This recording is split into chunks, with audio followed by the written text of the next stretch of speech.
네, 함께해 주신 분들께 감사드리면서 잠시 안내해 드리겠습니다. 잠시 후에 찾아가는 교육정책 이야기 마당이 시작될 예정인데요.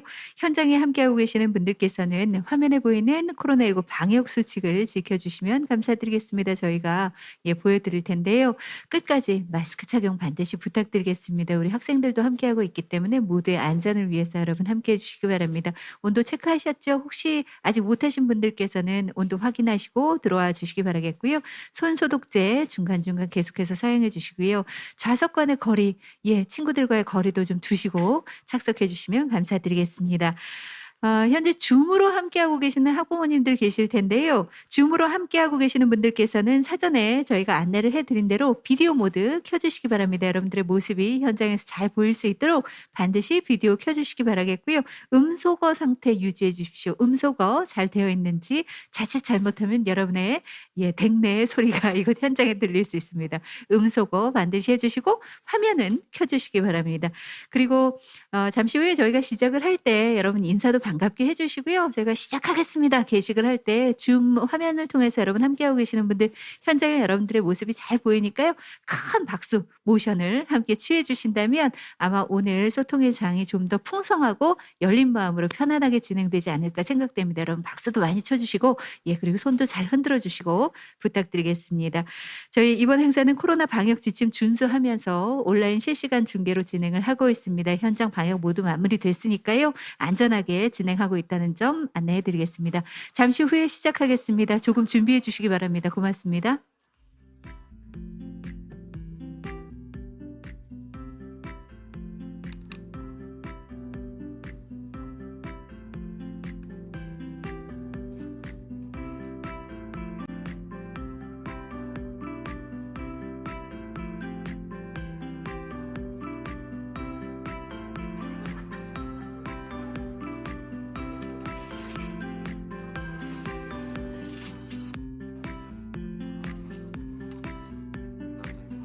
잠깐 삐지 나오니까 삐지 나오고 한 10초 정도 후에 그냥 자리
요즘 대한민국은 Z세대의 마음을 사로잡기 위한 바람이 불고 있습니다. 밀레니얼 세대의 뒤를 잇는 알파벳 마지막 글자 Z를 딴 20세기에 태어난 마지막 세대, Z세대를 아시나요? 1990년대 중반생부터 2000년대 중반에 태어난 아이들 전부 통틀어서 Z세대라고 이야기를 하는 편입니다. 어린 시절부터 디지털 환경에서 성장해서 디지털 기기를 자유자재로 활용해 디지털 네이티브라고 불리웁니다. 초등학생부터 대학 1학년 정도까지를 일컫는 Z세대. 디지털 네이티브의 미디어 교육은 어떻게 이루어져야 할까요? 제가 이제 아이들을 만났을 때 가장 특징적이다라고 생각됐던 부분은 미디어가 더 이상 자기하고 분리된 게 아니고 일상에 완전히 녹아 들어갔다는 느낌이 들었어요. 그래서 예전에는 뭐 미디어가 뭐냐고 물어보는 질문들이 되게 많았는데 지금은 그런 질문 없이 그냥 자기 생활의 일부, 되게 자연스러운 생활의 일부로 녹아 들어가 있는 것 같고 중요한 또래 문화도 미디어를 통해서 많이 이루어지고 있는 것처럼 보입니다. 대다수 Z세대에게 미디어는 삶 그 자체입니다. 전 세대들이 텔레비전을 되게 중요하게 생각하는 세대들이었다면 지금 Z세대는 이제 모바일폰이나 핸드폰 중심의 생활을 많이 한다라고 이야기를 합니다. 그래서 예전에 컴퓨터로 했던 작업들도 다 스마트폰으로 옮겨가서 하는 편이에요. Z세대에게 미디어는 위기이자 기회입니다. 성인들이 어린이들이 미디어를 쓰는 걸 볼 때 위험한 걸 왜 자꾸 하느냐 아니면 위험에 노출될 가능성이 많은데 왜 그걸 하느냐라고 생각을 많이 하는데 위험을 겪는 동시에 기회도 많이 얻는다라고 이야기를 하거든요. 여기서 기회라는 거는 뭐 학습의 기회라든지 소통의 기회라든지 내가 좋아하는 거를 더 찾아볼 수 있는 기회라든지 그러니까 좀 모르는 사람을 만나고 위기 상황에 처하는 위험도 있지만 그것과 동시에 기회들도 많다라는 그런 얘기에서 이제 위험과 기회가 동시에 있다라고 이야기를 하고 있습니다. Z세대에게 미디어가 위기가 아닌 기회가 되려면 나이대별로 세심한 지도가 필요합니다. 6세, 8세, 초등학교 1, 2학년 정도까지의 경우에는 무엇을 하는지를 계속 잘 보시라라고 말씀을 하세요. 그러니까 교육자들이 이야기하는 바로는 그러니까 이를테면 핸드폰을 쓸 때 무엇을 즐겨 쓰는지 만약에 유튜브를 본다면 어떤 채널을 즐겨 쓰고 댓글을 달면 어디에 달고 뭐 소통을 할 때는 뭘 쓰고 미디어에 대해서 어떤 태도를 가지고 있고 그렇게 하나하나 같이 보면서 이럴 때 위험할 수 있는데 이럴 때는 부모님하고 상의를 하는 게 좋다. 그러니까 아니면 뭐 어떤 위험 상황에 닥쳤을 때도 나에게 와서 이야기를 할 수 있다라는 메시지를 계속 주는 게 중요하다고 이야기를 하고요. 사이버 불링에 대한 위험성을 말해주는 것도 필요합니다.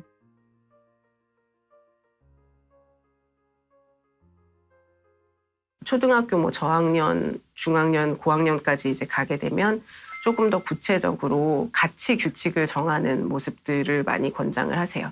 뭔가 규칙을 정하면 같이, 가족의 규칙으로. 그래서 같이 지켜보는 그런 게 중요하다라고 말들을 하고 뭐 하루에 핸드폰을 몇 시간 쓰도록 같이 규칙을 정하고 그렇게 규칙을 정하게 된 이유, 그러니까 만약에 1시간이면 1시간 동안 우리가 주로 무엇을 하는데 그렇기 때문에 난 1시간을 너에게 규칙으로 준다라는 그런 합의가 있어야 된다는 이야기를 하고요. 그런 규칙을 정해서 교육을 할 때 부모님들도 같이 지키셔야 된다는 이야기를 많이 해요. 청소년기의 Z세대와는 미디어에 대한 충분한 대화가 중요합니다. 뭐 하는지 꼬치꼬치 캐물어도 이게 소용이 없는 나이대가 이제 청소년기라고 볼 수가 있는데 그때는 이제 부모님들은 나는 뭘 쓰는데 넌 어때? 그런 식으로 나의 경험을 공유하면서 아이들과 이야기를 많이 하는 게 중요하다라고 이야기를 하죠. 그러니까 단순히 이러면 안 돼, 이건 위험하다는데 왜 해? 이런 접근보다는 나는 이런 걸 좋아하는데 너는 뭐를 좋아하니? 뭐 이런 식으로 같이 대화를 자꾸 나누는 게 좋은 시기가 이제 청소년기라고 이야기를 합니다. 미디어 사용에 대한 획일화된 규칙보다 내 아이의 성향과 상황에 맞는 대처가 필요합니다. 제가 만난 청소년들 중에서 의도적으로 자기가 안 쓰는 아이들도 있어요. 그러니까 뭐 이를테면 자기는 열심히 공부를 해야 되는데 이게 방해가 된다라고 판단을 해서 안 쓰겠다고 자기가 결심을 한 경우에는 안 쓰도록 도와주는 게 또 좋은 방향인 거죠. 그러니까 그 아이의 성향과 원하는 것 그리고 그 환경을 다 고려를 해가지고 교육을 하는 게 중요할 것 같아요. 모든 부모님들이 또 그렇게 하고 계시겠지만 네, 그런 것들을 고려해야 할 것 같습니다. 자신의 주관이 뚜렷하고 하고 싶은 것을 적극적으로 표현하는 우리 아이들과 적극적으로 소통하면 미디어를 아이들의 삶을 위한 기회로 만들 수 있습니다.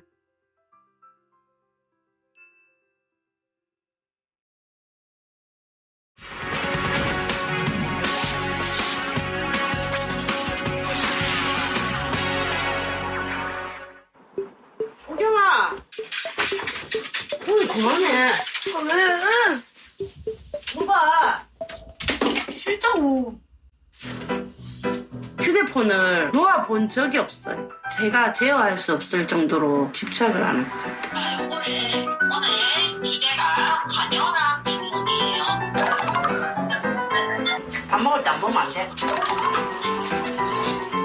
엄마하고 고기 같이 하자.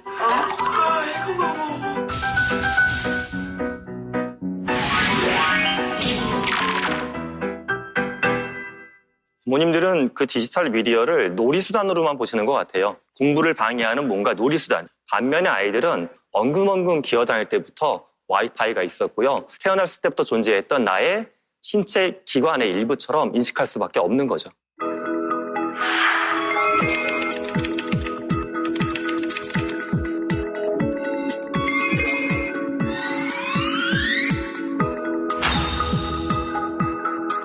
감정적인 것도 있고 폭력적인 것도 있고 성인이 돼서도 조절이 잘 안 되는데 이 연령대에 더 심하지 않을까라는 생각이 들어서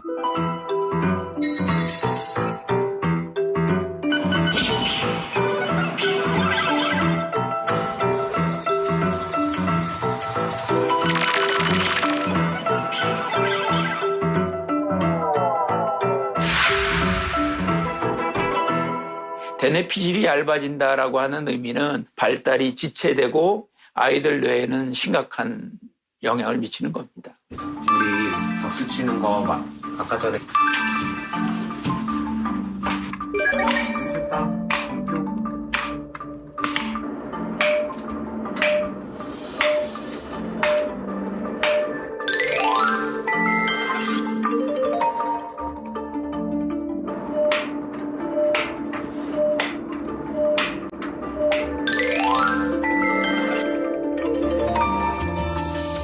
스마트 기기에 노출이 많은 아이들일수록 감각 정보를 통합을 하는 전반적인 우리 대뇌 기능들이 많이 처리 속도가 느려지는 것들을 볼 수가 있죠. 아이들은 당연히 디지털 디바이스뿐만 아니라 모든 면에 있어서 조절 능력이 떨어지는 시기입니다. 그런데 부모님이 준 거거든요. 아까 애니메이션 틀어주니까 가만히 있었지 스마트폰 아예 줘버려요. 처음에 이렇게 시작한 게 우리 아이의 경험입니다. 스마트폰을 보게 되면 동영상을 보게 되잖아요. 화면만 막 쫓아가는 거죠. 시각을 담당하는 후두엽만 발달하고 창의력이나 문제 해결력으로 이루어지는 전두엽은 발달이 안 이루어지는 거죠.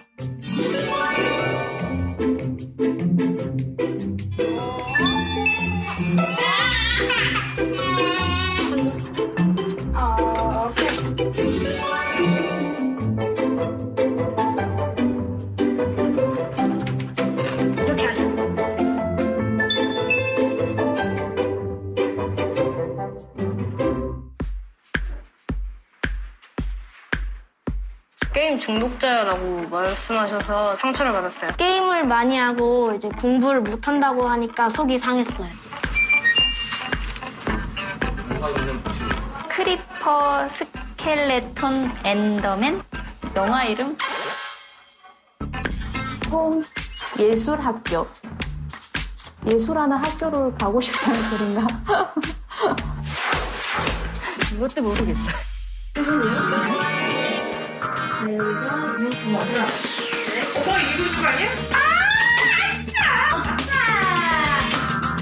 현실을 잊고 게임 속으로만 빠져드는 아이를 돕고 싶다면 먼저 그들의 세계를 이해하고 그들의 언어로 소통하고 아이들 스스로 조절할 수 있는 규칙을 만들어 가야 합니다.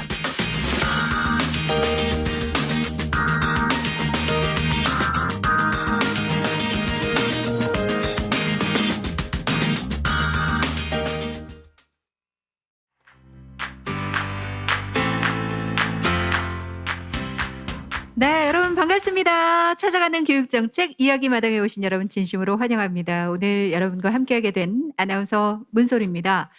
오늘 교육정책 이야기마당은 충청북도에서 진행을 합니다. 오늘 행사는 교육부가 주최하고 있고요. 충청북도 교육청 그리고 충청북도 교육연구정보원과 국가평생교육진흥원의 전국 학부모 지원센터가 함께 주관하고 있습니다.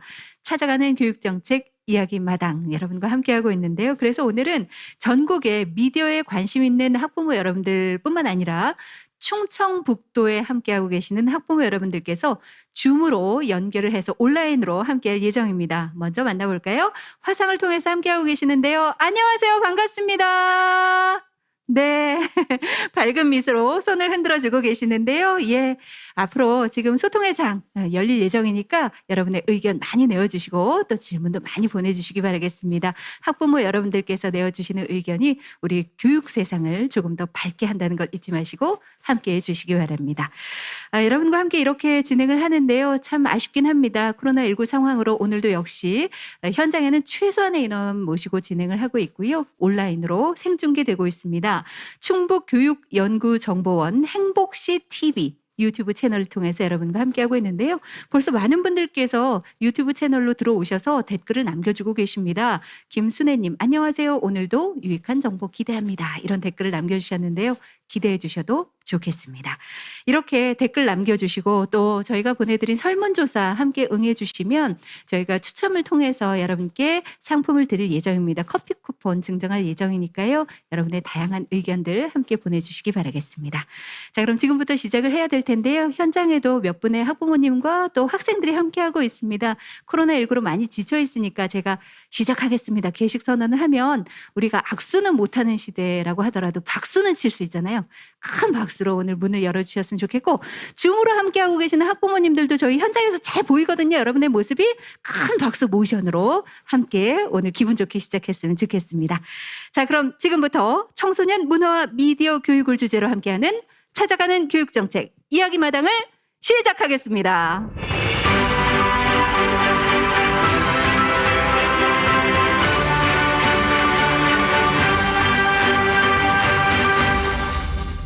고맙습니다. 어느 때보다 힘차게 이렇게 문을 열어봤습니다. 그리고 오늘 교육정책 이야기 마당에 함께 해주고 계시는 학부모님들을 위해서 현장에 직접 김병우 충청북도 교육감님께서 함께 해주셨습니다. 여러분께 환영의 말씀을 전해드리겠습니다. 무대로 모시겠습니다. 따뜻한 박수로 맞아주십시오.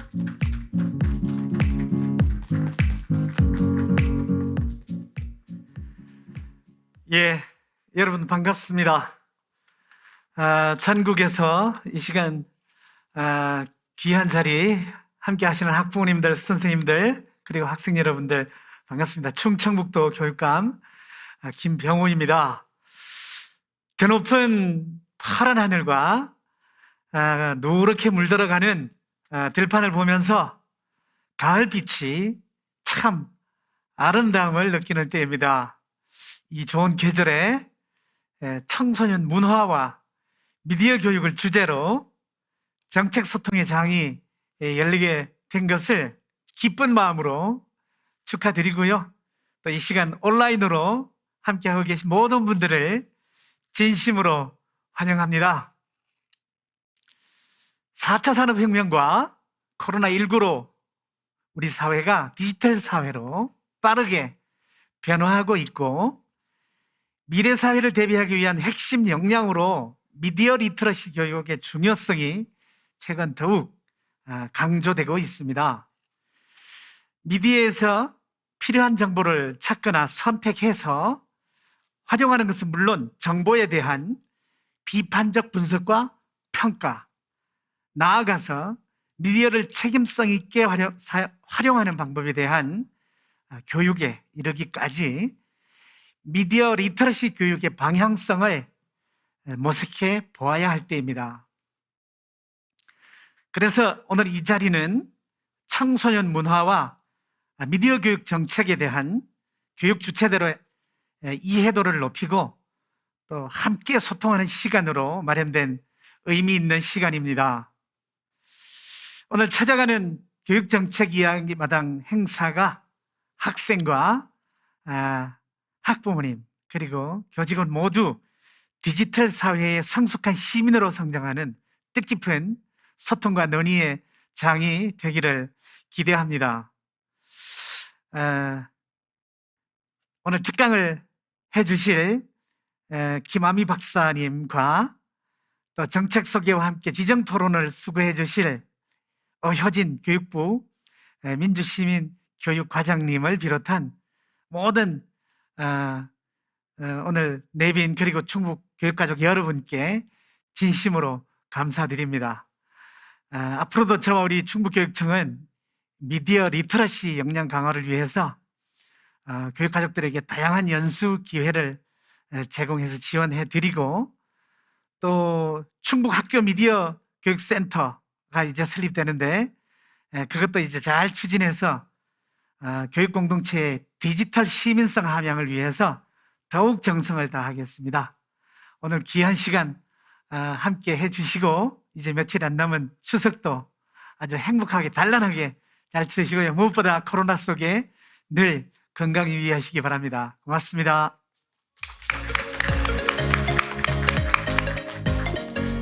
네, 고맙습니다. 역시 우리 미래를 빛낼 학생들과 함께 하시는 분이라서 따뜻한 말씀으로 오늘 이야기 마당의 문을 열어주셨습니다. 함께 해주신 김병호 충청북도 교육감님께 진심으로 감사드리겠습니다. 현재 유튜브를 통해서 정말 많은 분들 들어오고 계시는데요. 오광래님 반갑습니다. 경남 사천입니다. 이윤주님 반갑습니다. 여기는 제주도. 네, 정말 전국에서 학부모 여러분들께서 함께 지켜보고 계십니다. 그렇습니다. 김병우 교육감님께서 말씀해 주신 대로 디지털 기기로 달라지는 우리 학생들의 세상을 좀 더 이해하고 유익한 교육 환경을 만들어 드리기 위해서 오늘 프로그램 준비를 했습니다. 그 첫 번째 프로그램으로 특별 강연을 청해 듣겠는데요. 오늘 특별 강연은 청소년 미디어 문화와 미디어 리터러시라는 주제로 준비가 되어 있습니다. 경인교대의 미디어 리터러시 연구소 김아미 박사님께서 함께 해주실 텐데요. 여러분 따뜻한 박수로 맞아주시기 바랍니다.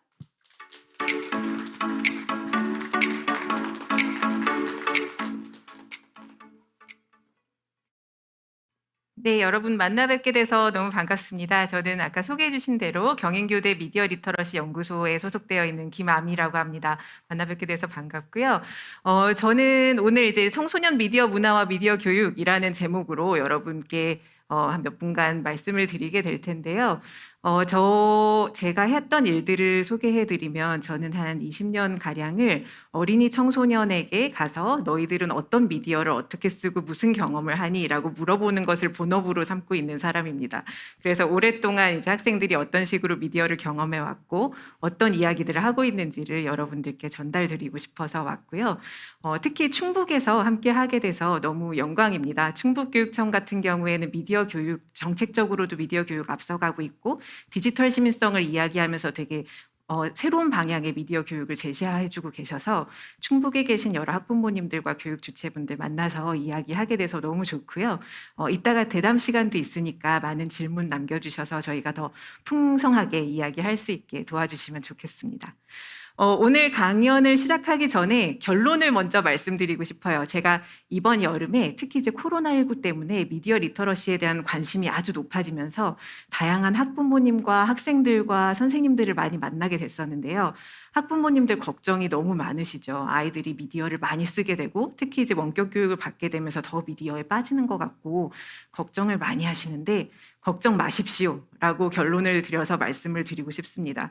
학생들은 생각보다 본인들의 미디어 이용에 대해서 고민을 많이 하고 있습니다. 노력도 많이 하고 있고요.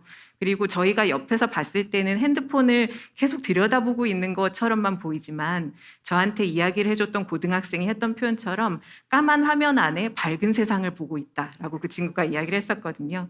그 안에서 정말 많은 경험을 합니다. 2시간, 3시간 게임을 하는 아이가 걱정되셔도 그 안에서 아이는 친구들과 놀고 문제를 해결하고 있습니다. 그래서 너무 걱정하지 마십시오. 라고 말씀을 드리고 싶고요. 그 대신에 저희는 아이들이 기댈 수 있는 언덕이 되는 그런 기성세대가 되어야 합니다. 미디어에 대해서 어려움을 겪을 때 아이들이 언제든 와서 이야기할 수 있도록 그리고 또 학교에서도 미디어에 대해서 더 잘 알 수 있게 도와주는 그런 어른들이 되었으면 하는 바람을 가지고 걱정하지 마시라라는 말씀을 먼저 드리면서 강의를 시작을 해보도록 하겠습니다. 서은이입니다. 초등학교 5학년 학생입니다. 너무 귀엽고 말도 잘하는 학생인데요. EBS 다큐프라임 아이라는 그 시리즈가 방송됐었습니다. 그 3부작 중에 2부 제목이 어린이는 오늘도라는 제목으로 이제 지금의 어린이들이 어떤 생활을 하고 있는지 어떤 경험을 하고 있는지를 말을 해주었던 다큐멘터리인데요. 서은이는 그림을 매우 좋아하는 아이입니다. 그림 그리기를 좋아해서 그 그림을 다른 사람들과 온라인에서 함께 그리는 것을 좋아하는 아이입니다. 한번 여러분들 어렸을 때 생각을 해보시면 그림을 좋아하시는 부모님들 분명히 계셨을 것 같아요. 그림 좋아하시는 분들은 대개는 집에서 혼자 그린다든지 부모님께 보여드린다든지 학교에서 전시한다든지 이런 식으로 활동을 하셨을 것 같은데, 서은이는 온라인에서 그림을 그리기 좋아하는 친구들을 만나서 같이 합작이라는 것을 한다고 말을 해주었습니다. 내가 이걸 그릴게, 넌 이걸 그려볼래? 라고 같이 그리고 같이 놀고 소통하고, 그리고 이렇게 방을 만들어서 내가 방장을 할게, 내가 부방장을 할게 하면서 운영을 해간다고 이야기를 해줬습니다. 그러면서 서은이가 강조했던 부분은 예상외로 인성이었습니다.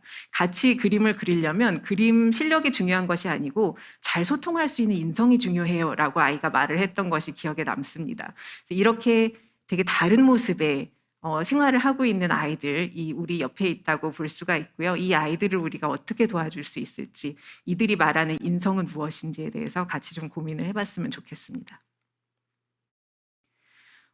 지금 같이 들어주고 계시는 부모님들과 선생님들께 질문을 한번 던져보고 싶습니다. 여러분들이 만나시는 자녀 혹은 학생들을 디지털 세대, 디지털 네이티브 이렇게 한번 생각해 보신 적이 있는지 궁금해요. 저희가 디지털 네이티브, 디지털 세대라는 용어를 쓰면서 이 아이들이 디지털 세상에서 자라나고 있고 너무 익숙하게 디지털을 사용한다라고 느끼기 쉽습니다. 하지만 그 안에는 세대별로도 차이가 있고요. 아이들별로도 경험의 차이가 있습니다. 이 화면이 잘 보이진 않으실 텐데요. 통계학적으로 세대들을 나누는 경계들이 있죠. 지금 언론에서는 MZ세대라는 말 아주 많이 쓰죠. 밀레니얼 세대와 Z세대를 붙여서 20, 30대를 칭하는 그 MZ세대라는 말을 많이 쓰고 있는데요. 지금의 학생들은 Z세대와 그 Z세대를 잇는 알파세대로 연결이 된다라고 보시면 될 것 같습니다. 먼저 이것부터 전제로 말씀드려야 될 것 같아요. 이 세대에 속한다고 해서 모두가 이렇게 활동하는 것은 아닙니다. 세대별로 격차가 있고요. 경험의 차이가 있긴 합니다만 국내외적으로 어떤 동향을 보이는지를 보여주는 그런 세대론이라고 볼 수가 있어요. Z세대는 지금 현재 중학생부터 대학생 정도를 생각하시면 될 것 같아요. 그 Z세대의 키워드는 영상입니다. 영상이 키워드인데요. 저도 이제 학교에 들어가서 참관을 해보면 그 선생님들께서 과제를 내주시면 특히 초등학생 같은 경우에는 유튜브로 제일 먼저 가요. 너무 신기했어요. 유튜브로 가서 정보를 검색을 하는데 저는 영상을 보면서 어떻게 정보를 찾아내지? 라고 생각을 했었는데 그 안에서 자기가 필요한 정보를 잘 찾아내는 것을 볼 수가 있었습니다. 그것처럼 영상에 매우 익숙하고 자기를 표현할 때도 영상으로 표현하는 것에 익숙한 세대라고 이야기를 합니다. 또 하나 키워드로 붙는 게 스마트폰인데요. 스마트폰이 키워드가 된다는 것은 무엇을 의미할까요? 저는 이제 X세대에 속하는데 X세대 같은 경우에는 영상을 보고 싶으면 컴퓨터 앞으로 간다든지 아니면 PC, 노트북 앞으로 간다든지 어디로 갔어야 됐어요. 제가 있는 공간에서 이동을 했어야 됐거든요. 그리고 또 좀 기억하시는 부모님들 계실지 모르겠는데 그 영상이 뜨기를 기다리면서 모래시계가 옆에 있어서 모래가 쭉쭉쭉쭉 내려가면서 이게 뜨기를 기다렸던 그런 세대입니다. 그런데 지금은 스마트폰이 있어요. 그래서 어디로 이동할 필요가 없고 내가 궁금하거나 표현을 하고 싶으면 바로 주머니에서 꺼내거나 옆에서 들어서 표현하거나 정보를 찾을 수가 있습니다. 그렇기 때문에 정보에 빠르게 반응하고 즉각적인 소통을 선호하게 된다라고 이야기를 하고요. 또 하나 제가 흥미롭게 봤던 연구 결과이자 제가 아이들을 만났을 때 느꼈던 점은 Z세대가 개인정보를 노출하는 데 상당히 민감하고 SNS를 신중하게 사용하는 경향이 있다는 것입니다. 우리가 이제 밀레니얼 세대 같은 경우에는 SNS에 막 새로운 서비스가 생겨서 그것에 재미를 느끼면서 자신의 기록을 아주 많이 남겨놨던 그런 세대라고 이야기를 하거든요. 그렇게 자신의 Z세대 같은 경우에 자기 언니 오빠들이 조금 이렇게 많은 것을 남겨놨다가 그게 성인이 돼서 발목을 잡는 것들을 좀 보면서 자라게 됩니다. 지금 뭐 연예인들이 과거에 학폭 가해자였다더라 뭐 그런 일들이 있잖아요. 그런 것들을 보면서 나는 조금 더 신중하게 나의 정보를 노출해야겠네 라는 생각을 하게 됩니다. 그래서 그런 성향이 이제 국내외로 보인다라고 이야기를 하고 있어요. 이게 중학교부터 대학생 정도 되는 Z세대의 이야기입니다. 제가 기존에 강의를 할 때는 항상 Z세대 정도까지 말씀을 드렸었는데요. 알파 세대라는 새로운 세대가 등장을 합니다. 지금의 초등학생 그리고 유아가 포함이 되는 세대라고 볼 수가 있는데요. 마크 맥크린들이라는 인구 통계학자가 말한 그 세대의 명칭입니다. 2010년을 기점으로 잡아요. 2010년을 기점으로 잡는 이유는 2010년에 그 스마트 패드, 아이패드 같은 것이 출시돼서 활성화되었기 때문이라고 이야기를 합니다. 아까 스마트폰하고 영상이 Z세대의 키워드였다면 알파 세대의 키워드는 인공지능과 로봇입니다. 여러분들 인공지능 스피커 혹시 댁에 가지고 계신지 모르겠는데요. 인공지능 스피커를 한번 생각을 해보시면 내가 뭐라고 쳐서 넣을 필요가 없이 말을 하면 그 말에 반응을 해주죠. 내가 어떤 음성으로 명령을 하고 그 음성에 기기가 반응을 합니다. 또는 내가 행동을 하면 그 행동에 기기가 반응을 합니다. 그런 미디어 환경에 익숙하게 자라는 것이 알파 세대라고 이야기를 하고요. 인터랙티브 미디어나 내가 직접 만들어내는 것에 익숙한 세대라고 이야기를 합니다. 그래서 조금 이따 제가 이제 메타버스 말씀도 좀 드리게 될 건데요. 아이들이 즐겨 쓰는 마인크래프트나 로블록스 같은 게임 옆에서 좀 들어보신 부모님들 있으실 것 같아요. 그런 게임 같은 경우에는 흥미롭게도 주어진 그 스토리만 따라가는 것이 아니고 자기가 직접 그 스토리를 만들 수가 있어요. 게임을 만들고 공유하고 다른 사람들이 내가 만든 게임에서 같이 놀고 이런 것들이 가능한 인터랙티브 미디어 안에 익숙한 세대라고 이야기를 합니다. 그래서 상당히 직관적으로 그 미디어를 쓸 수 있게 돼요. 저희가 텔레비전 틀 때 이거 어떻게 틀어야 돼? 라고 고민 잘 안 하고 그냥 이제 버튼만 누르는 것처럼 지금의 알파 세대는 그렇게 버튼만 누르는 식으로 직관적으로 미디어를 쓰게 될 것이다. 라고 이야기를 하고 있습니다. 그래서 이 부분은 이제 막 등장하는 세대의 모습이라고 보실 수가 있습니다. 메타버스 이야기 많이 들어보셨죠? 메타버스가 뭐야? 메타버스라는 이야기 많이 들어보셨을 텐데 유튜브에 가도 되게 좋은 메타버스에 대한 영상이 많이 있고 충북에서도 메타버스 관련된 특강을 실시를 해서 지금 유튜브 보시면은 그 결과들이 남아 있습니다. 메타버스는 쉽게 말해서 메타 더하기 유니버스의 조합어라고 이야기를 하는데 가상 공간과 나의 오프라인 공간이 다 이제 잘 섞여 들어가서 내가 온라인과 오프라인을 이렇게 오가는 것이 아니라 나의 가상 생활에서 나의 생활이 오프라인의 나의 생활에 영향을 미치고 나의 오프라인에서 가상 생활이 옆에서 돌아가고 있는 또 다른 동네가 있는 그런 모습이라고 보실 수가 있거든요. 그거의 대표적인 플랫폼을 로블록스나 제페토로 잡고 있습니다. 지금 보시면 아시겠지만 어떤 나의 아바타를 만들어서 그 아바타가 그 안에서 다른 사람들을 만나고 경제 활동을 하기도 하고 영화를 만들기도 하고 나의 표현을 하기도 하고 사람들과 회의를 하기도 하고 놀기도 하고 새로운 놀이터가 생긴 거거든요. 그렇게 나와 같이 밀접한 그 정체성을 지닌 아바타를 통해서 새로운 세계를 경험하고 있는 그런 학생들이 있다라고 보시면 될 것 같습니다. 이렇게 Z세대와 알파세대 여러분들이 만나고 계신 그리고 여러분들 옆에 있는 아이들이 이런 미디어 환경에서 지내고 있다라는 것을 말씀을 드리고요. 오늘 이제 미디어 리터러시 시간이 허락하면 미디어 리터러시에 대한 이야기도 조금 드리게 될 건데 여러분들께 한번 질문을 드려보고 싶어요. 미디어나 디지털이라는 용어를 딱 들으셨을 때 뭐가 제일 먼저 떠오르시는지 궁금합니다. 부모님들 어떠세요? 어떤 게 제일 먼저 떠오르실까요? 한번 이렇게 옆에 써보셔도 되고 머릿속에 생각을 해보셔도 되는데요. 제가 학부모님들하고 워크숍을 할 때나 그 선생님들과 연수를 할 때 이렇게 질문을 드려보면 SNS 많이 떠올리시고 유튜브 말씀 많이 해주시고 텔레비전도 말씀해 주시고요. 보물섬이라는 만화책을 말씀해 주신 분도 계셨고요. 아니면은 스마트폰도 이야기를 많이 해주세요. 다양한 매체를 말씀을 해주십니다. 사실 미디어는 그 모든 것이 포함된 것입니다. 영화도 포함되고요. 잡지, 신문도 포함되고요. 다양한 SNS, 요즘 아이들 틱톡도 많이 하죠. 그런 SNS도 포함이 되고 기기도 포함이 됩니다. 스마트폰, 태블릿 PC 같은 것. 그리고 아까 말씀드렸던 메타버스 같은 가상현실, 증강현실도 다 포괄을 하게 됩니다. 그래서 우리가 미디어라고 했을 때 생각했던 범위가 생각보다 아주 넓다라는 것을 말씀을 드리고 싶고요. 그러면서 나왔던 이야기는 예전엔 미디어가 어떤 영상이라든지 예능이라든지 어떤 신문 같은 텍스트로서만 존재를 했다면 기기, 우리가 뭐 스마트폰을 사용할 줄 알아야 돼, 아니면 태블릿 PC를 사용할 줄 알아야 돼 하는 기기라는 의미로도 확장이 됐고, 지금 아주 중요한 포인트는 사회로서 존재를 한다는 것입니다. 특히 아이들한테는 그런 것 같아요. 그 아까 이제 지금 오늘 학생도 같이 와줘서 학생들이 많은 이야기를 해주겠지만, 미디어는 아이들에게 뗄 수 없는 중요한 공간입니다. 일상의 공간이고 또래 문화를 만들어가는 공간입니다. 그렇기 때문에 사회로서 존재를 하게 되고요. 그래서 우리가 또 디지털 시민성이라는 걸 더 이야기를 하게 됩니다. 왜냐하면 공동체가 되는 거거든요, 그게. 그래서 미디어라는 것이 저희가 처음 그냥 생각하기엔 어떤 유튜브야 영상이야 이렇게 생각하기 쉽지만, 지금의 아이들에게 미디어는 훨씬 넓은 사회로서의 의미를 가진다라는 말씀을 드려보고 싶습니다.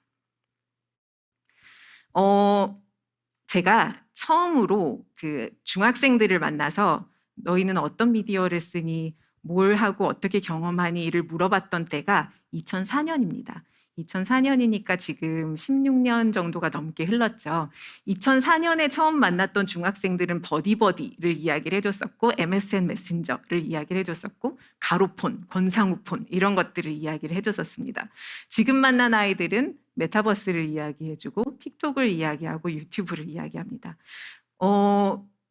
2000년대와 2020년대, 그때의 학생들과 지금의 학생들은 아주 많이 다를까요? 20년이라는 시간을 가로질렀을 때 제가 봤을 때는 같은 부분도 있고 다른 부분도 있습니다. 같은 부분은 청소년이기 때문에, 또 또래 문화가 중요하기 때문에 가지는 공통점입니다. 지금 여러분들께서 보고 계신 슬라이드에서 까만색 글씨로 표현한 부분이 유사하게 되게 오랜 시간 동안 나타나는 경향입니다. 먼저 인정 욕구가 되게 중요해요. 내가 여기서 내 페이지를 만들고 사람들 친구를 쌓고 거기서 좋아요를 받고 다른 사람들에게 내가 표현했을 때 그것에 대해서 인정을 받는 것이 중요합니다. 그런 인정 욕구를 기반으로 한 관계 형성을 한다는 것은 지금도 똑같이 진행이 되고 있습니다. 일상을 공유하는 게 되게 중요해요. 내가 오늘 뭘 했느냐, 내 친구들은 무엇을 하느냐, 그런 것들을 보는 것도 상당히 중요합니다. 공유하는 것도 중요해지고, 되게 이렇게 말하면 뭐하죠? 되게 사소한 일인 것 같은데도 다 이제 SNS에 올리고 태깅을 해서 친구들과 그것에 대해서 이야기를 하고 함께 놀고 있습니다. 또래 문화가 중요해요. 어떤 미디어를 쓴다는 것은 내 친구들이 거기 있기 때문에 쓰는 경우가 많이 있습니다. 만약에 내가 그 매체에 접근하기가 조금 그렇다라고 했을 경우엔 친구들이 거기 많이 없는 경우가 많아요. 그리고 주고받는 것이 중요합니다. 내가 한번 좋아요를 눌러줬으면 너도 나한테 한번 좋아요를 눌러줘. 이렇게 말을 하는 것, 주고받는 것이 상당히 중요한 문화가 있었습니다. 이것은 2000년대 초반에도 그랬고 지금도 그래요. 그런데 지금 좀 달라진 모습이 있어요. 달라진 모습이 있다는 것은 매체의 성격 자체가 변화했기 때문도 있습니다. 내가 내 자아 노출을 어느 정도로 할 것인지를 적극적으로 통제를 할 수가 있습니다. 여러분들 그 계정, SNS 계정을 하나만 가지고 계신 분도 계실 거고요. 어떤 분들은 똑같은 플랫폼 안에 여러 개의 계정을 갖고 계신 분도 계실 거예요. 제가 아이들을 만났을 때 그렇게 다수의 계정을 운영하는 것이 아이들에게 되게 공통적으로 보였던 특징이었습니다. 내가 좋아하는 가수, 그 가수들을 같이 좋아하는 사람들과 소통하는 계정을 하나를 만들고, 내가 좋아하는 취미, 그 취미를 공유하는 사람들과의 계정을 만들고, 우리 반 친구들과의 계정을 만들고, 그러면서 내가 이 가수를 좋아한다는 거를 내 취미 활동을 공유하는 사람에게는 보이기 싫고, 약간 이런 식의 자아 노출의 정도를 적극적으로 통제를 하고 경계를 짓는 경험을 하고 있었습니다. 또 하나는 아까 말씀드렸던 것처럼 내가 어떤 흔적을 남기느냐에 대해서 상당히 민감하게 반응을 하고 인지를 하고 있다 같은 것도 새로 등장한 특징이고요. 마지막으로 알고리즘의 영향을 많이 받고 있습니다. 여러분들께서 또 아이들도 유튜브나 어떤 플랫폼에서 어떤 콘텐츠를 보느냐, 받느냐에는 그 플랫폼이 운영하는 플랫폼이 기반이 된 추천 알고리즘이 영향을 많이 끼치게 되죠. 그래서 내가 만들어가는, 나에게 이렇게 콘텐츠를 주는 그 미디어들의 영향을 많이 받는 바가 지금의 10대의 경험에 조금 차이점이라고 볼 수가 있습니다. 그래서 우리가 교육을 할 때도 이런 플랫폼에 대한 인지라든지 개인정보에 대한 이야기라든지 아니면 자아에 대한 이야기 같은 것들을 교육에서 좀 풀어나가야 되겠다라는 생각을 하게 됐었습니다.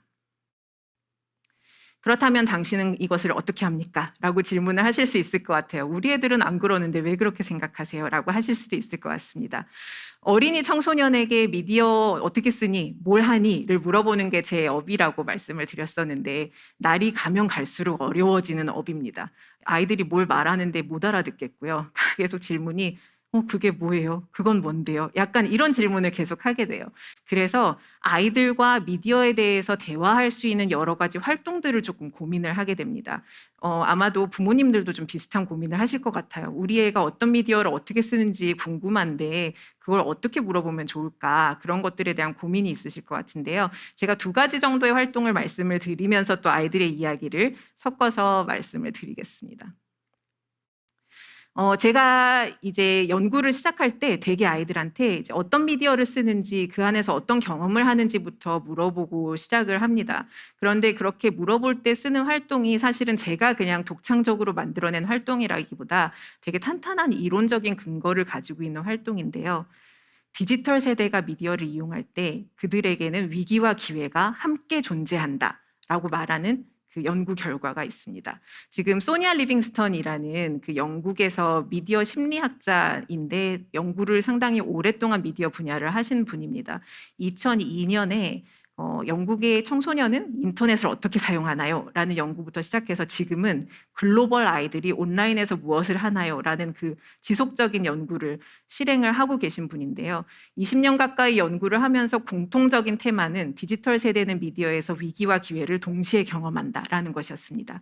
우리가 아이들이 미디어를 쓰는 건 너무 위험해요. 이건 조금 못 쓰게 했으면 좋겠어요. 라고 접근을 할 수도 있지만 사실은 그 안에 기회도 있고 위험만 따로 떼서는 생각할 수 없다라고 말을 했던 게 소니아 리빙스턴의 주장입니다. 그래서 제가 이제 아이들하고 미디어에 대한 이야기를 시작할 때는요.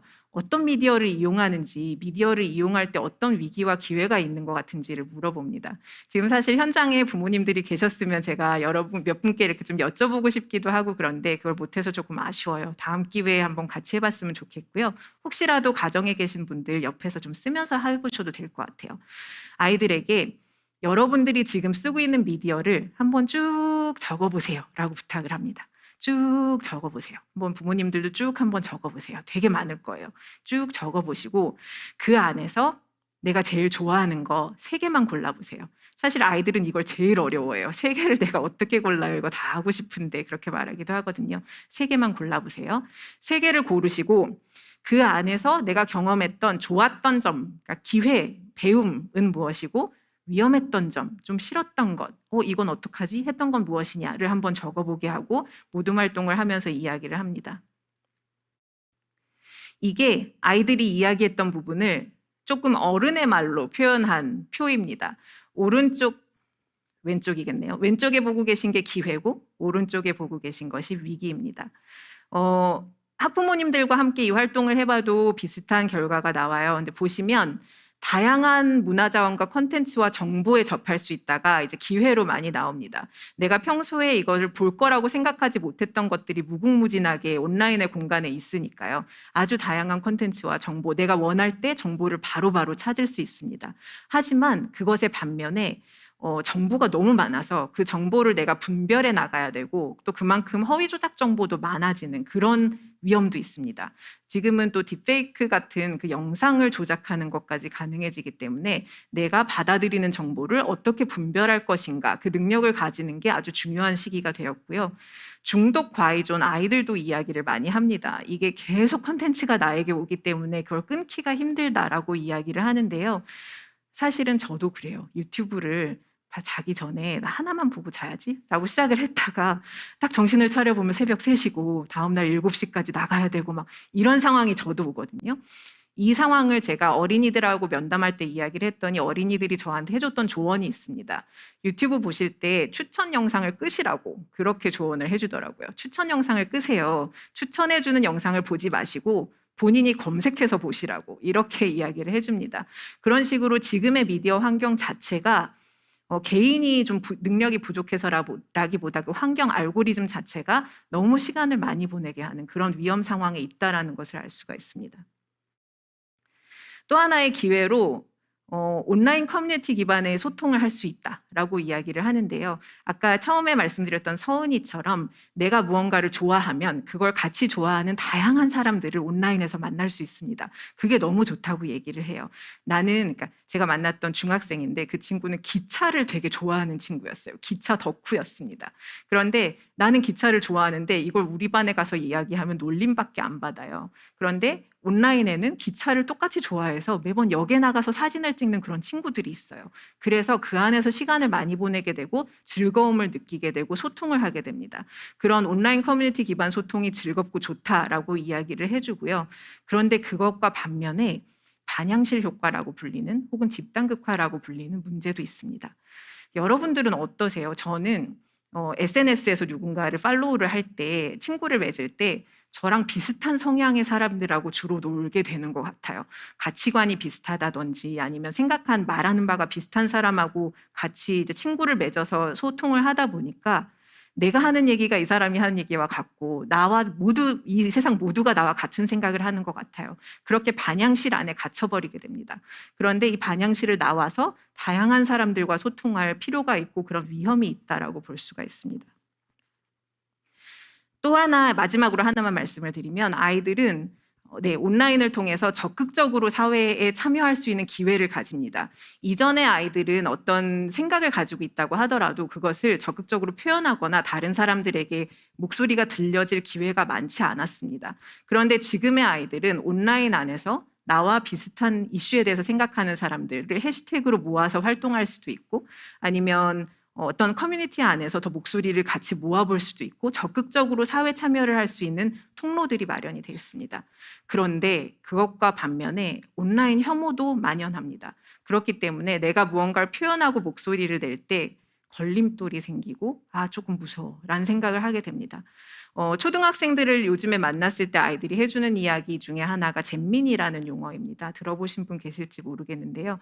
잼민이라는 용어는 이제 게임 플랫폼에서 나왔던 용어인데 예전으로 치면 초딩, 우리가 초등학생을 처음 초딩이라고 불렀을 때 약간 어린이들을 비하하는 그런 뉘앙스를 담아서 이야기를 했던 것처럼 지금 되게 철없고 약간 어린아이들, 나와 상대가 안 되는 그런 어린아이들을 지칭하는 말로 존재를 합니다. 이런 말이 장난으로 사람들은 많이 쓰지만 어린이들에게는 장벽을 만든다라고 아이들이 인터뷰에서 이야기를 해줬습니다. 자기가 뭐라고 말하면 잼민이 조용히 해 뭐 이런 식으로 말하는 것들이 내가 나를 표현하는 데에 걸림돌로 작용한다. 라고 이야기를 했습니다. 그래서 아이들은 이런 기회와 위기를 동시에 경험을 하고 있고 그것을 조금 헤쳐나가기 위한 나름의 노력들을 고군분투를 하고 있다라고 말씀을 드릴 수 있습니다. 제가 되게 좋아하는 활동 중에 하나예요. 저는 아까 자꾸 제가 제 나이를 노출을 하는 것 같아서 좀 찝찝한데 저는 X세대여서 종이에 그리고 막 전지에 그리고 이렇게 같이 공유하는 걸 좋아하는데요. 미디어 사용 설명서 활동을 제가 이제 연수해서 선생님들께 말씀드렸을 때 지금의 젊은 선생님들은 영상으로 설명서를 만들기도 하고 카드 뉴스로 만들기도 하고 여러 가지 형식을 취해 보실 수 있어요. 그거는 부모님들도 한번 집에서 다른 형식으로도 만들어 보실 수 있는데요. 제가 했던 미디어 사용 설명서 만들기 활동을 소개해 드리겠습니다. 지금도 좀 있긴 한데요. 예전에는 전자제품을 사시면 그 책자로 설명서가 들어왔었어요. 그 책자 안에는 그 전자제품의 사진이나 그림이 있었고 사용법이 있었고 주의사항이 있었습니다. 그 형식을 똑같이 따서 미디어에 대한 설명서를 만드는 활동을 시작을 해봤습니다. 제가 약간 이거 슬라이드를 너무 빨리 켜서 스포일러를 해버렸는데 어린이들이나 청소년들에게 미디어 사용 설명서 만들기 활동을 해보자라고 했을 때 어떤 사람을 대상으로 하는지를 정해주는 게 가장 중요합니다. 활동을 시작하실 때. 그런데 누구를 대상으로 하면 제일 불친절할 것 같은지 혹시 짐작이 되시는지 모르겠어요. 지금 같이 저의 약간 웃는 소리가 들리는 걸 보면 다 짐작을 하시는 것 같은데 부모님 혹은 선생님을 대상으로 한 설명서가 제일 불친절합니다. 그 설명서를 쓰다 보면 우리 이런 거 하지만 괜찮아요. 걱정하지 마세요. 다 할 수 있어요. 이렇게 약간 설명을 하는 편이고요. 대신 한두 살 어린 동생을 위해서 설명서를 만들어 보라고 하면 아주 친절한 설명서를 만듭니다. 이건 조심해야 돼. 이건 위험해. 이건 이렇게 해보자 라고 아주 친절하게 쓰게 돼요. 그래서 만약에 이 활동을 하신다면 꼭 동생을 위한 걸로 한번 설정을 해주시기를 부탁을 드립니다. 그러면서 이제 이거는 제가 초등학교 5, 6학년 학생들하고 했던 활동 결과를 지금 보여드리게 될 건데 아이들은 유튜브가 제일 중요했어요. 제가 만났을 때. 그래서 동생을 위한 유튜브 설명서를 한번 만들어 볼까요? 라고 제안을 했고, 그림은 이제 유튜브 하면 떠오르는 이미지를 그리고, 사용법은 어떻게 들어가서 가입하세요, 쓰세요 같은 거였고, 주의사항은 뭘 조심하세요입니다. 이 주의사항에서 아이들의 문화적인 코드가 나오게 돼요. 상당히 재밌는 부분들이 많이 있습니다. 유튜브 만약에 여러분들 가정에서 혹은 학교에서 이 활동을 해보시고 저처럼 전지에다 그림을 그리는 방법을 취하신다면 유튜브 사용 설명서를 만들겠다라고 한 학생들한테는 그림의 크기를 꼭 정해주셔야 됩니다.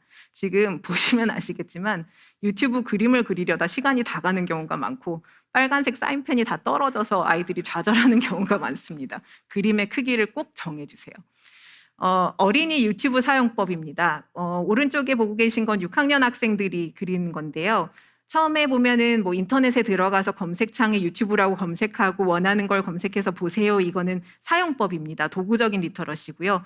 오른쪽에 보시는 이 주의사항이 재밌는 것들이 많이 있습니다. 아무 영상이나 클릭하지 않는다. 댓글에서 나쁜 말을 하지 않는다. 제한 모드를 켠다. 데이터로 보지 않는다. 엄마한테 허락받는다. 이상한 사람한테 이상한 것을 배우지 않는다. 무서운 것을 보지 않는다. 라고 되어 있습니다. 이걸 보시면 짐작을 하실 것 같은데요. 이 친구들은 엄마의 스마트폰으로 데이터로 유튜브를 봤다가 크게 혼난 친구들이었습니다. 그렇기 때문에 데이터로 보지 않는다. 엄마한테 허락을 받는다라는 말이 나왔고요. 그리고 이제 가정에서 네가 유튜브 보는 걸 허락해 줄게. 그 대신에 제한 모드를 켜도록 하자라고 엄마하고 아이가 약속을 했던 집입니다. 그래서 제한 모드를 켠다가 설명에 들어가게 되고요. 아이들의 유튜브 설명서에서 공통적으로 등장하는 것은 아무 영상이나 보지 않는다, 무서운 것을 보지 않는다입니다. 초등학생들 같은 경우에 자기가 예상하지 못하게 무서운 영상 혹은 야한 영상이라고 아이들이 표현했던 것을 맞닥뜨리게 되는 경우들이 많이 있었습니다. 추천해서 올라온 경우도 있었고 자기가 제목을 보고 클릭했는데 다른 내용인 경우도 있었어요. 그랬을 때 어떻게 대응을 해야 되는지를 잘 몰랐고 되게 두려워했습니다. 그래서 이런 부분들은 저희가 가정에서 좀 지도를 해야 되는 부분인 것 같고 아이들이 유튜브에서 어떤 영상들을 보고 있는지에 대해서도 관심을 가지고 대화를 걸어주는 것이 중요합니다. 그리고 또 나쁜 말을 하지 않는다도 재밌게도 계속 나왔던 이야기예요. 아이들이 댓글이나 라이브 방송의 그 댓글창에서 상처를 받는 경우들이 많이 있었습니다. 나에게 초등학생이라고 비난을 한다든지 이유 없이 악플을 다는 걸 경험을 하다 보니까 나도 이렇게 기분이 나쁘네. 나는 다른 사람에게 나쁜 말을 하지 말아야겠다라는 생각들을 하게 됩니다. 이상한 사람에게 이상한 것을 배우지 않는다. 그러니까 유튜브가 사실은 SNS는 아니지만 다른 사람들이 연락을 할 수 있는 통로도 되기 때문에 자기가 예상치 못했던 사람에게 연락이 오고 그 사람과의 소통 사이에서 문제가 생기고 그런 경우들도 있었습니다. 그래서 이런 부분들을 주의사항으로 이야기를 하고 있고요. 여기 보시는 이 친구 같은 경우에는 그 주의사항 보시면은 좀 짐작을 하실지도 모르겠어요. 주의사항에 뭐 영상 올린 사람의 기분에 피해주는 댓글 금지, 악플 금지, 도용, 도배, 사칭 금지 이런 얘기가 나오는데 이 친구는 크리에이터 활동을 열심히 한 친구입니다. 그래서 오랫동안 유튜브를 운영해 왔던 친구인데요. 그렇기 때문에 아무 이유 없이 싫어요 하지 마라. 자기가 올린 영상에 사람들이 이유도 없이 싫어요를 누르는 것 같다는 거예요. 그런 이야기. 영상 올린 사람의 기분에 피해주는 댓글 달지 말자도 자기 경험에 비추어서 악플하지 말아라 나온 거고요. 도용금지, 도배금지, 사칭금지 같은 것들은 청소년들한테도 많이 나오는 이야기인데 내가 만든 컨텐츠를 네가 만든 것처럼 가져가서 하지 말아라. 저작권의 이야기를 하게 됩니다. 그리고 도배금지는 왜 저희도 단톡방 여러분들 쓰실 때 단톡방인데 막 한 장 가득 쓰시는 분들 계시잖아요. 가끔 가다가. 저도 어쩔 때 좀 그러는데 그러면 그게 대화의 흐름을 끊는 경우도 있으니까 그런 식으로 도배를 하지 말라라고 이야기를 하고요. 다른 사람인 것처럼 내가 아닌 사람처럼 사칭하지 말아라라고 이야기를 합니다.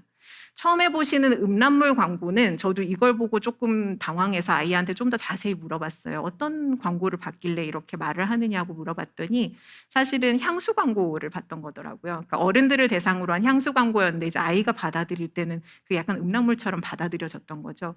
근데 이 아이에게 그런 향수 광고가 성인을 대상으로 한 향수 광고가 노출이 됐던 거는 아이들의 설명서에서 그 이유가 좀 나옵니다.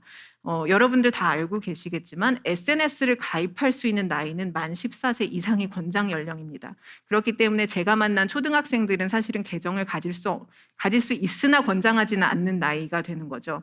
그렇기 때문에 자기보다 높은 나이를 써서 계정을 만들게 됩니다. 그러니까 그 나이대에 그 적합한 광고가 노출이 되고 그것이 나에게 상처로 오고 약간 이런 악순환이 있다는 것을 알 수가 있어서요. 아이가 계정을 가지고 싶어 한다면 가족 계정을 운영을 한다든지 부모님이 계정을 만들어주고 나는 이거 터치 안 할 테니까 네가 한번 자율적으로 해봐라든지 하면서 이제 광고들을 조절하는 그런 노력도 필요할 것 같다라는 생각을 해봤습니다. 그래서 이런 활동들을 통해서 실제로 아이들이 그 유튜브라는 공간 안에서 어떤 경험을 하는가, 무엇을 중요하게 생각하는가, 어떤 위험을 겪는가, 난 어떻게 도와줄 수 있을까 같은 것들을 생각할 수 있어서 추천드리고 싶은 활동입니다. 이거를 제가 이제 학교 선생님들한테 추천드렸을 때 어떤 학교에서는 해마다 이걸 중학교 때 자유학년제 때 한다고 말씀을 해주시더라고요. 그래서 그걸 아카이빙을 해서 뭐 19년의 6학년 학생들은 중학교 학생들은 페이스북을 이렇게 썼고 20년의 학생들은 이렇게 썼고 그런 걸 쌓아놓으면서 그게 또 학교 안에 교육 자료가 되고 그런 모습들도 볼 수가 있었습니다. 중학생 거는 제가 중학생하고 했을 때는 페이스북 이야기를 많이 했는데 얘는 지금 제가 시간이 많지 않으니까 뛰어넘도록 하겠습니다. 미디어 리터러시, 아까 교육감님도 미디어 리터러시 말씀해 주셨는데 미디어 리터러시에 대한 이야기를 제가 10분 저한테 있거든요. 10분간만 하고 마무리를 하겠습니다. 이렇게 아이들이 미디어를 쓰는데 또 미디어는 일상이 됐는데 그렇다면 우리가 많이 듣는 미디어 리터러시라는 건 과연 무엇이고 어떻게 가정에서는 지원해 줄 수 있을까? 어떤 교육이 필요할까요? 라고 말씀을 해 주실 수 있어요. 우리가 소위 문해력이라고 하는 리터러시는 읽고 쓰는 능력, 이 사회에서 우리가 시민으로서 활동하기 위해서 꼭 필요한 그런 능력이잖아요. 그런데 미디어 자체가 우리의 일상이 되고 소통의 장이 되고 정보를 얻는 그 도구가 되고 하면서 미디어로 그 리터러시의 영역이 확장됐다라고 볼 수가 있습니다. 그래서 미디어 리터러시라는 것의 개념을 조금 말씀을 드려볼 건데요. 그 확장됐다라는 그 사례를 말씀드릴 때 제가 항상 많이 쓰는 그 예시가 카카오톡이에요. 카카오톡 여러분들도 많이 하실 것 같은데요. 카카오톡 단톡방이나 카카오톡에서 소통을 하기 위해서 어떤 능력이 필요하나요? 라고 질문을 드립니다. 읽고 쓰는 능력 물론 필요하죠. 글자를 쓸 줄 알아야 되고 읽을 줄 알아야 되는데 그 외에 어떤 능력이 필요하나요? 라고 질문을 드리면 어떤 것들이 떠오르세요, 부모님들? 이모티콘 제일 먼저 말씀해 주시고요. 어떤 이미지나 그 상징이 되는 어떤 짤이라든지 이런 걸 이용하는 능력도 말씀을 해주시고 그 다음에 어떤 것도 말씀해 주셨더라. 기기를 사용하는 능력이나 여러 가지 그 카카오톡의 기능을 사용하는 능력도 말씀해 주시고 그리고 아까 그 친구가 도배 금지 이야기했던 것처럼 그 예의에 맞춰서 그 카톡이라는 창 안에서 잘 말하는 방법도 말씀을 해주시고요. 그 축약어 같은 것도 말씀해 주시고 또 하나 중요하게 말씀해 주시는 거는 속도입니다. 예를 들어서 누군가가 나에게 카톡을 보냈을 때 그것에 대해서 내가 언제 반응하느냐 그게 나의 메시지를 전달하는 경우가 많이 있죠. 저는 이 사례를 너무 예시를 많이 들고 다니긴 하는데 제가 예전에 일했던 그 근무했던 곳에서 꼭 그 퇴근하기 5분 전에 저에게 업무 지시를 카톡으로 내리시는 분이 계셨어요. 근데 그분이 업무 지시를 내리시면 바로 저는 확인을 했으나 바로 네라고 한다기보다는 한 2시간쯤 있다가 네라고 대답을 했던 기억이 있습니다. 똑같은 네지만 바로 대답을 하느냐 아니면 2시간쯤 있다가 네라고 하느냐는 다른 뉘앙스를 가지죠. 이렇게 속도도 우리가 소통을 하는데 필요한 리터러시 자원으로 존재를 하게 됩니다. 이런 식으로 지금의 환경은 읽고 쓰는 문해력에서 확장돼서 미디어라는 그 각종 자원을 사용할 수 있는 그런 환경이라고 볼 수가 있어요. 그래서 미디어 리터러시에 대해서 말씀을 드릴 때 제가 이제 2가지를 조금 여러분들께 강조해드리고 싶은 부분들이 있는데 지금은 다 다르게 생각하시겠지만 예전에는 미디어 리터러시라고 하면 미디어를 활용하는 능력, 도구를 활용하는 능력으로 생각을 많이 하셨어요. 도구를 활용하는 능력도 미디어 리터러시의 중요한 부분입니다. 잘 나를 표현하고 영상도 만들고 원격 교육도 세팅하고 여러 가지 표현을 할 수 있는 것도 중요한 능력이지만 그게 다는 아닙니다. 라고 말씀을 드리고요. 또 미디어 리터러시는 개인의 능력을 말하는 능력, 그 용어도 용어만도 아닙니다라고 말씀을 드려요. 개인의 수월성을 강조하는 개념이라기보다 공동체의 시민성을 강조하는 개념이 됩니다. 윤리적인 행동, 책임감 있는 행동이 중요해지는 개념이 미디어 리터러시여서요. 아이들을 만났을 때도 아이들이 많이 해주는 이야기, 제가 이제 디지털 시민성 말씀을 드릴 때 사례를 말씀드릴 시간이 있을지 잘 모르겠는데, 아이들이 어떤 예를 들어 사이버 불리잉의 상황을 목격했을 경우에 그것을 끊어낼 수 있는 방법에 대해서도 고민을 많이 하고 이야기를 많이 합니다. 이런 식으로 내가 뭔가를 표현하는 것이 이 사회에 그리고 공동체에 어떤 역할을 할 것인가를 고민하는 그 개념이 미디어 리터러시에 포함되어 있다라고 볼 수가 있을 것 같아요. 그러면서 이제 규정을 말씀을 드려보면, 모든 종류의 의사소통 수단을 기반으로 접근, 분석, 평가, 창조, 행동하는 능력이라고 이야기를 합니다. 한글로는 되게 쉬운 말인데 와닿지 않아요. 전혀 와닿지 않으실 것 같아요. 그런데 하나하나 뜯어보면 이게 그런 뜻이구나를 조금 알 수가 있습니다. 모든 종류의 의사소통 수단을 기반으로 한다는 게 일단은 중요해요. 디지털만 해당되는 것은 아니고 책이라든지 아까 말씀드렸던 영상이라든지 잡지라든지 모든 말이라든지 이런 것들을 다 포함을 하게 됩니다. 그런 의사소통 수단을 기반으로 처음은 접근하는 것이 중요합니다. 내가 어디서 정보와 콘텐츠를 어떻게 구할 것인가를 아는 게 중요하고 그런 기기들을 이용할 줄 아는 게 중요합니다. 그래서 우리가 접근 교육을 말씀을 드리면 선생님들께서 혹은 부모님들께서 지금 아이들은 훨씬 나보다 디지털 세대인데 접근을 잘하잖아요 라고 말씀을 하세요. 접근 교육은 필요 없습니다 라고 말을 해주시는데요. 아까 잠깐 말씀드렸던 것처럼 아이들은 디지털이라는 그 공간 안에서만 정보나 미디어에 접근하는 경향이 있습니다. 그렇게 했을 때 그 시각을 넓혀주는 것도 접근 교육에 들어가요. 그래서 우리가 유튜브, 구글, 네이버뿐만 아니라 예를 들면은 그 국립국어교육원 같은 데 가서도 찾아볼 수 있는 거고, 구글 뮤지엄에 가볼 수도 있는 거고, DBPR 같은 전문 그 데이터베이스에 가볼 수도 있는 거고, 그것도 아니면 학교 도서관에 갈 수도 있는 거고, 주변에 선생님께 여쭤볼 수도 있는 거고, 이렇게 여러 가지 정보를 얻을 수 있는 통로가 있다라는 걸 넓혀주는 것도 접근 교육이고요. 그리고 만약에 웹툰을 좋아하는 아이가 있다면 그 웹툰과 비슷한 애니메이션을 소개해 준다든지, 되게 좋은 청소년들이 만든 영상을 소개해 준다든지, 그런 것도 접근 교육에 들어갑니다. 그래서 다양한 문화 자원에 접할 수 있게 하는 그런 능력이 접근 능력에 들어가게 되고요.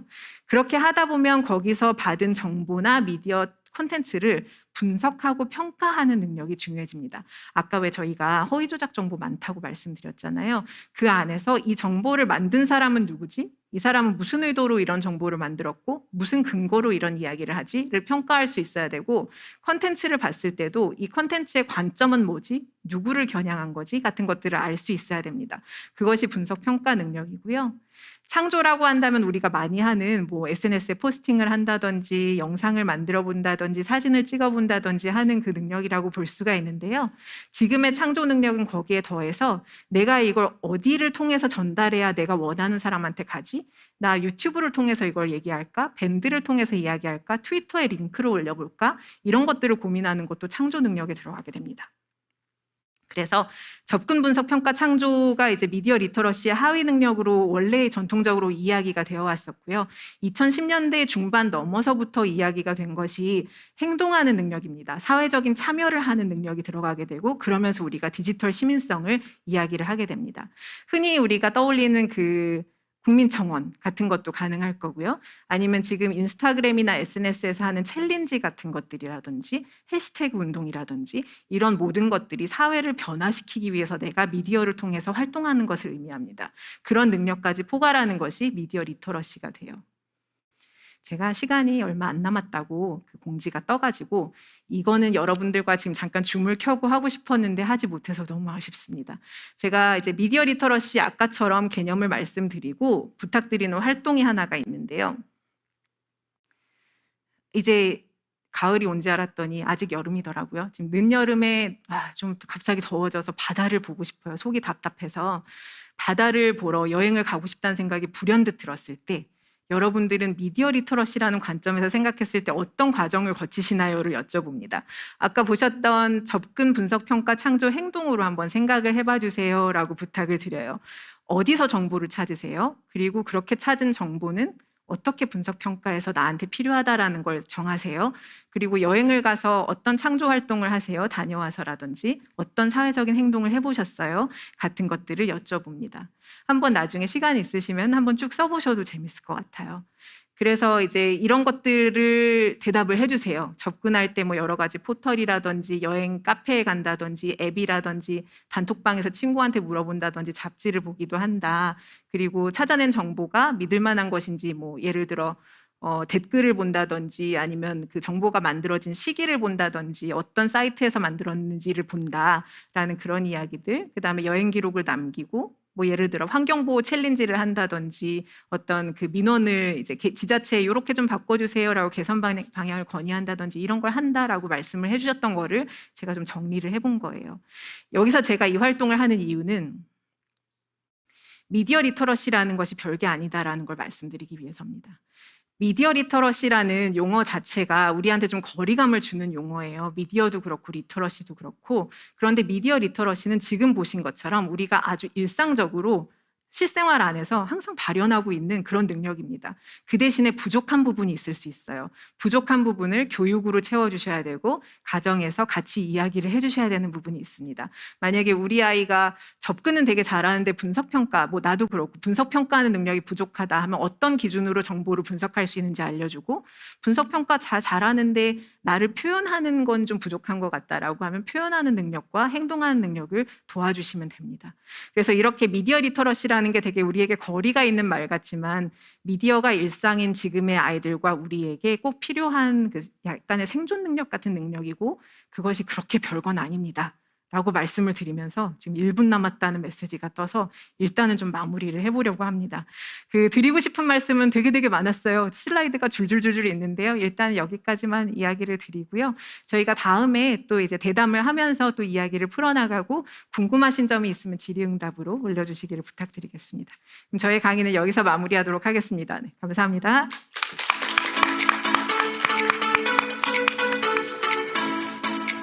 네, 고맙습니다. 경인교대 미디어 리터러시 연구소의 김아미 박사님, 여러분 어떻게 강연 들으셨습니까? 모두 다 좀 푹 빠져서 다양한 정보들을 계속해서 흥미있게 듣고 계신 모습을 볼 수가 있었는데요. 정말 가장 크게 느꼈던 건 우리 학부모들이 또 선생님들이 걱정하는 것만큼 우리 학생들도 본인 스스로에 대해서 미디어 기기라든가 미디어 여러 가지 기술들을 활용하는 데 있어서 걱정도 많고 그리고 스스로 좀 활용하는 방법들을 생각하고 있구나라는 점에서 오히려 저는 약간 좀 울컥하기도 했습니다. 김아미 박사님 진심으로 감사드리겠습니다. 이렇게 요즘 청소년들이 미디어 문화와 미디어 리터러시 교육에 대해서 알기 쉽게 설명을 함께 해주셨는데요. 시간이 좀 아쉽긴 하죠. 잠시 후에 정책 소통의 장을 통해서 여러분과 함께 조금 더 김아미 박사님 함께 얘기 나눠주실 예정입니다. 저희 잠시 홍보 동영상 보시고 우리 아이 디지털 교육 어떻게 해야 될지 잠시 보시고 바로 이어서 여러분과 함께 미디어 교육 정책의 방향과 추진 계획, 학생과 교사, 학부모가 바라는 미디어 교육에 대해서 더 깊이 있게 소통해 보겠습니다. 잠시 후에 뵙겠습니다. 고맙습니다.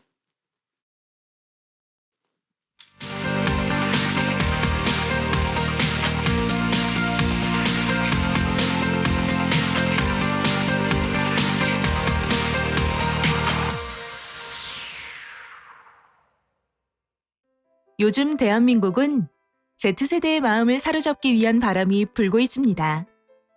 밀레니얼 세대의 뒤를 잇는 알파벳 마지막 글자 Z를 딴 20세기에 태어난 마지막 세대, Z세대를 아시나요? 1990년대 중반생부터 2000년대 중반에 태어난 아이들 전부 통틀어서 Z세대라고 이야기를 하는 편입니다. 어린 시절부터 디지털 환경에서 성장해서 디지털 기기를 자유자재로 활용해 디지털 네이티브라고 불리웁니다.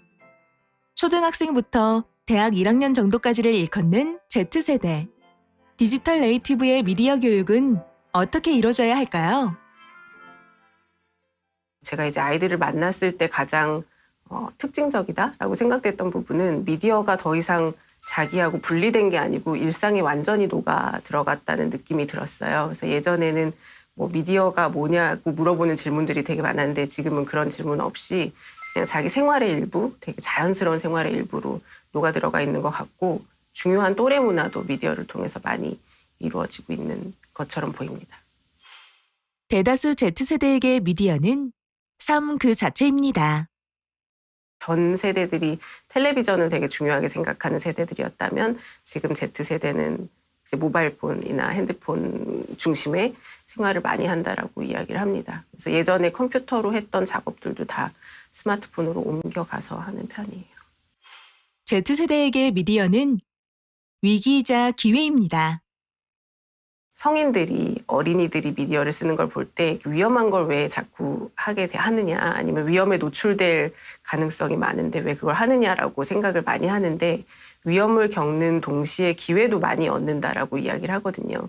여기서 기회라는 거는 뭐 학습의 기회라든지 소통의 기회라든지 내가 좋아하는 거를 더 찾아볼 수 있는 기회라든지 그러니까 좀 모르는 사람을 만나고 위기 상황에 처하는 위험도 있지만 그것과 동시에 기회들도 많다라는 그런 얘기에서 이제 위험과 기회가 동시에 있다라고 이야기를 하고 있습니다. Z세대에게 미디어가 위기가 아닌 기회가 되려면 나이대별로 세심한 지도가 필요합니다.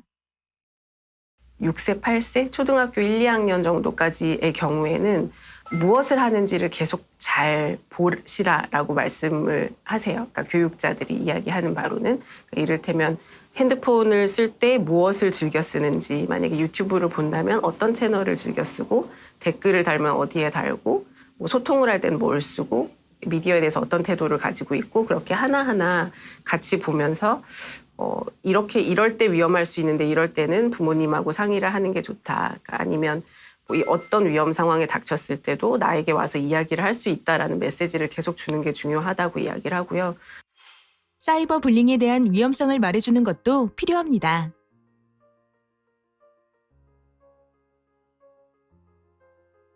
초등학교 뭐 저학년, 중학년, 고학년까지 이제 가게 되면 조금 더 구체적으로 같이 규칙을 정하는 모습들을 많이 권장을 하세요. 뭔가 규칙을 정하면 같이, 가족의 규칙으로. 그래서 같이 지켜보는 그런 게 중요하다라고 말들을 하고 뭐 하루에 핸드폰을 몇 시간 쓰도록 같이 규칙을 정하고 그렇게 규칙을 정하게 된 이유, 그러니까 만약에 1시간이면 1시간 동안 우리가 주로 무엇을 하는데 그렇기 때문에 난 1시간을 너에게 규칙으로 준다라는 그런 합의가 있어야 된다는 이야기를 하고요. 그런 규칙을 정해서 교육을 할 때 부모님들도 같이 지키셔야 된다는 이야기를 많이 해요. 청소년기의 Z세대와는 미디어에 대한 충분한 대화가 중요합니다. 뭐 하는지 꼬치꼬치 캐물어도 이게 소용이 없는 나이대가 이제 청소년기라고 볼 수가 있는데 그때는 이제 부모님들은 나는 뭘 쓰는데 넌 어때? 그런 식으로 나의 경험을 공유하면서 아이들과 이야기를 많이 하는 게 중요하다라고 이야기를 하죠. 그러니까 단순히 이러면 안 돼, 이건 위험하다는데 왜 해? 이런 접근보다는 나는 이런 걸 좋아하는데 너는 뭐를 좋아하니? 뭐 이런 식으로 같이 대화를 자꾸 나누는 게 좋은 시기가 이제 청소년기라고 이야기를 합니다. 미디어 사용에 대한 획일화된 규칙보다 내 아이의 성향과 상황에 맞는 대처가 필요합니다.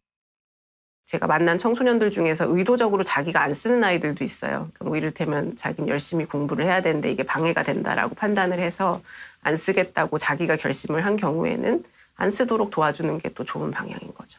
그러니까 그 아이의 성향과 원하는 것 그리고 그 환경을 다 고려를 해가지고 교육을 하는 게 중요할 것 같아요. 모든 부모님들이 또 그렇게 하고 계시겠지만 그런 것들을 고려해야 할 것 같습니다. 자신의 주관이 뚜렷하고 하고 싶은 것을 적극적으로 표현하는 우리 아이들과 적극적으로 소통하면 미디어를 아이들의 삶을 위한 기회로 만들 수 있습니다.